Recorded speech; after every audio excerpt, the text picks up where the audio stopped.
Hey everyone! Today, we're diving into something super exciting. Creative uses for private loans in 2025. Now, when most people think of private loans, they imagine mortgages or real estate investments, but trust me, there's so much more you can do with them. First up, let's talk about starting a side gig.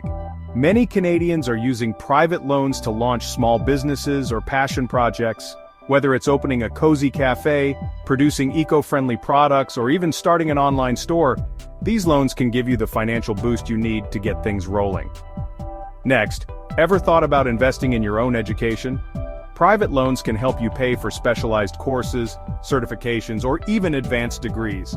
It's a smart way to level up your skills and boost your career prospects without the immediate financial strain. Now, let's not forget about health and wellness. From cosmetic procedures to holistic health treatments, private loans are being used by Canadians to invest in their well-being. Imagine transforming your life while spreading out the cost over manageable payments. Another cool idea is using a private loan for travel adventures. Yep, you heard that right. If you've always dreamed of exploring the world or taking a gap year to immerse yourself in different cultures, a private loan could make that dream a reality. Just plan wisely and ensure you can handle the repayments. Lastly, renovation projects are a big hit.